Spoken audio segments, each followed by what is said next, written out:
Les saluda el diácono Óscar Lopera este domingo 3 de Pascua, 18 de abril de 2021. En el nombre del Padre, el Hijo y el Espíritu Santo. Amén. Reconozcamos que hemos fallado a Dios, que hemos fallado a nuestros hermanos y pidamos perdón. Yo confieso ante Dios Todopoderoso y ante ustedes, hermanos, que he pecado mucho, de pensamiento, palabra, obra y omisión, por mi gran culpa. Por eso ruego a Santa María, siempre Virgen, a los ángeles y a los santos, y a ustedes, hermanos, que intercedan por mí ante Dios nuestro Señor. Amén. Con un corazón contrito y humillado, acerquémonos a ese Padre de misericordia, Padre de ternura y amor, que siempre perdona nuestro pecado y nos lleva a la vida eterna. Amén. Hoy vamos a escuchar de los Hechos de los Apóstoles, capítulo 3, versículo 13 al 15 y 17 al 19. Al Salmo 4, vamos a responder: haz brillar sobre nosotros la luz de tu rostro, Señor. La segunda lectura está tomada de la primera carta del apóstol San Juan, capítulo 2, versículo 1 al 5. El Evangelio está tomado de San Lucas, capítulo 24, versículo 35 al 48. Lectura del libro de los Hechos de los Apóstoles. En aquellos días Pedro dijo a la gente: el Dios de Abraham, de Isaac y de Jacob, el Dios de nuestros padres, ha glorificado a su siervo Jesús, al que vosotros entregasteis y rechazasteis ante Pilato, cuando había decidido soltarlo. Rechazasteis al santo, al justo, y pedisteis el indulto de un asesino. Matasteis al autor de la vida, pero Dios lo resucitó entre los muertos, y nosotros somos testigos. Sin embargo, hermanos, sé que lo hiciste por ignorancia, y vuestras autoridades lo mismo, pero Dios cumplió de esta manera lo que había dicho por los profetas, que su Mesías tenía que padecer. Por tanto, arrepentíos y convertíos, para que se borren vuestros pecados. Palabra de Dios, te alabamos, Señor. Al Salmo 4, haz brillar sobre nosotros la luz de tu rostro, Señor. Escúchame cuando te invoco, Dios defensor mío, tú que en el aprieto me diste anchura, ten piedad de mí, escucha mi oración. Haz brillar sobre nosotros la luz de tu rostro, Señor. Hay muchos que dicen: ¿quién nos hará ver la dicha si la luz de tu rostro ha huido de nosotros? Haz brillar sobre nosotros la luz de tu rostro, Señor. En paz me acuesto y enseguida me duermo, porque tú solo, Señor, me haces vivir tranquilo. Haz brillar sobre nosotros la luz de tu rostro, Señor. Lectura de la primera carta del apóstol San Juan. Hijos míos, os escribo esto para que no pequéis, pero si alguno peca, tenemos a uno que abogue ante el Padre, a Jesucristo el justo. Él es víctima de propiciación por nuestros pecados, no solo por los nuestros, sino también por los del mundo entero. En esto sabemos que lo conocemos, en que guardamos sus mandamientos. Quien dice yo lo conozco y no guarda sus mandamientos es un mentiroso, y la verdad no está en él. Pero quien guarda su palabra, ciertamente el amor de Dios ha llegado en él a su plenitud. En esto conocemos que estamos en él. Palabra de Dios, te alabamos, Señor. El Señor esté con ustedes y con tu espíritu. Lectura del Santo Evangelio según San Lucas. Gloria a ti, Señor Jesús. Por la señal de la Santa Cruz de nuestros enemigos, líbranos, Señor Dios nuestro. En aquel tiempo contaban los discípulos lo que les había pasado por el camino y cómo habían reconocido a Jesús al partir el pan. Estaban hablando de esas cosas cuando se presenta Jesús en medio de ellos y les dice: paz a vosotros. Llenos de miedo por la sorpresa, creían ver un fantasma. Él les dijo: ¿por qué os alarmáis? ¿Por qué surgen dudas en vuestro interior? Mirad mis manos y mis pies, soy yo en persona, palpadme y daos cuenta de que un fantasma no tiene carne y huesos, como veis que tengo yo. Dicho esto, les mostró las manos y los pies. Y como no acababan de creer por la alegría y seguían atónitos, les dijo: ¿tenéis ahí algo de comer? Ellos le ofrecieron un trozo de pez asado. Él lo tomó y comió delante de ellos. Y les dijo: esto es lo que os decía mientras estaba con vosotros, que todo lo escrito en la ley de Moisés y en los profetas y salmos acerca de mí tenía que cumplirse.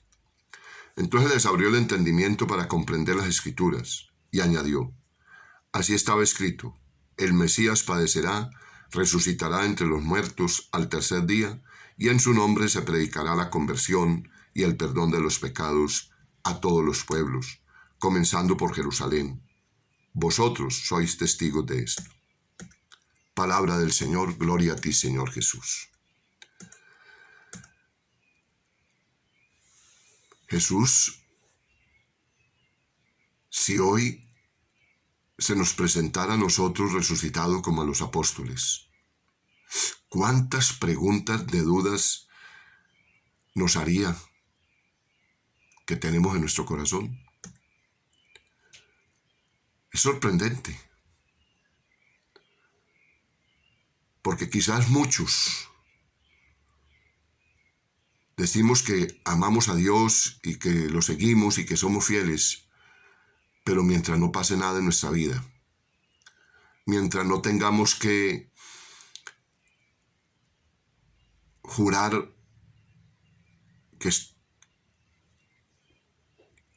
que primero seguimos a Jesús y damos la vida por Él, que los hombres. El texto del Evangelio de este domingo nos presenta a los discípulos llenos de dudas ante la repentina presencia de Jesús resucitado. Y, hermanos, miremos, puede ser también la misma realidad nuestra. Nuestro corazón, nuestra mente, nuestro ser integral también quizás tiene muchas dudas. Ante esa pregunta de Jesús, ¿por qué estáis asustados? ¿Por qué tenéis estas dudas en vuestro corazón? Les enseñó las manos y los pies, pero como ellos no acababan de creerlo, parece que Jesús se asombra ante la reacción de sus amigos, de sus más fieles seguidores, de los que compartió la vida con ellos durante 3 años. Ante esta pregunta de Jesús, muchos hombres y mujeres de hoy desplegarían a una larga lista de motivos para dudar, para no terminar de creer. La situación sanitaria que estamos pasando ha servido para que algunos profundicen y retomen, fortalezcan y renuevan su fe. Pero también se han multiplicado los hermanos que se han ido llenando de dudas o dicen estar perdiendo la fe como consecuencia de su desconocimiento, desconcierto ante la falta de respuesta de Dios o por haberse alejado temporalmente de la práctica religiosa y no saber cómo recuperarla o incluso si realmente la necesitan para algo. Aquí a esta realidad, mis queridos hermanos, yo tengo que insistir una vez más. No estemos esperando que nos van a decir ya no necesita el tapabocas, ya no necesita protocolo, ya no necesita cuidarse. Eso se va a tardar un poco. Y no crean, hermanos, que esto se va a terminar para volver a una vida como antes. No. Mire, hay que hacer una introspección en nuestra vida. Hasta en el modo de pensar necesitamos hacer un cambio. Hasta en el modo de hablar. Hasta en el modo de mirar al otro. Porque si yo al mirar al otro no soy capaz de descubrir la presencia viva de Jesús, entonces estoy perdido. Necesitamos hacer un cambio en nuestra vida. Mire, en la parte alimenticia, en la parte de cómo estamos llevando nuestra vida ordinaria. Hay que hacer cambios. Y no queremos entrar en esa tónica. No creamos, hermanos, vuelvo y se los digo, que estemos esperando que nos digan ya puede quitar el tapabocas, ya no necesita lavarse las manos, ya tal, y volver a la misma vida. No, hermanos, por ahí no es.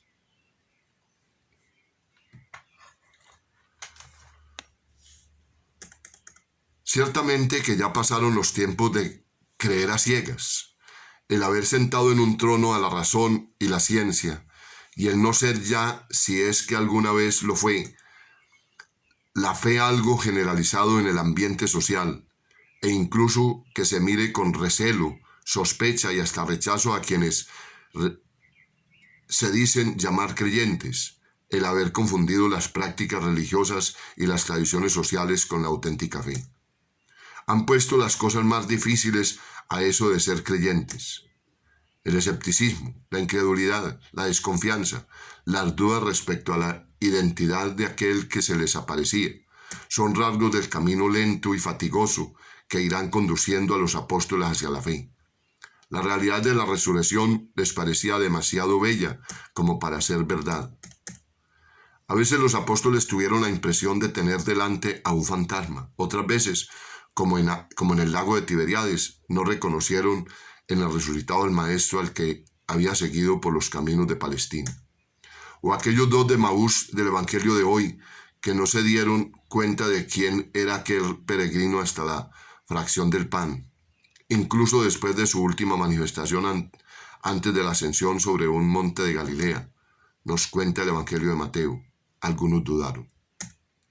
Sus dudas persistentes, incluso después de tantas señales dadas por el Señor, prueban ante todo que los apóstoles no eran unos ingenuos y además muestran que la fe no es un rendirse sin más ante la evidencia, ya que el Señor no quiere imponerse, sino que es la respuesta libre a una llamada.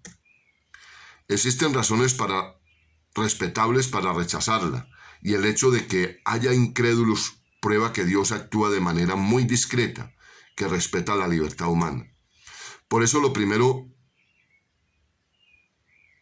podemos afirmar que la fe no es nunca una certeza absoluta, que lo normal es tener dudas. Nadie que de verdad se haya arriesgado a creer puede decir alguna vez no lo han sorprendido las dudas frente a las verdades que confiesa y que han formado parte de su vida.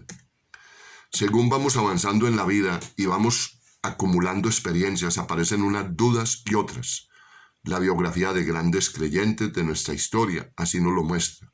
Recordemos cómo San Juan de la Cruz hablaba de la noche oscura del alma, o cómo Madre Teresa de Calcuta confesaba haber tenido dudas terribles durante muchísimos años, o Unamuno, entre otros muchos, en permanente lucha entre el creer y el no creer, que dejar como epitafio: méteme, Padre eterno, en tu pecho, misterioso hogar, dormiré allí, pues vengo deshecho del duro bregar, solo le pido a Dios que tenga piedad con el alma de este ateo.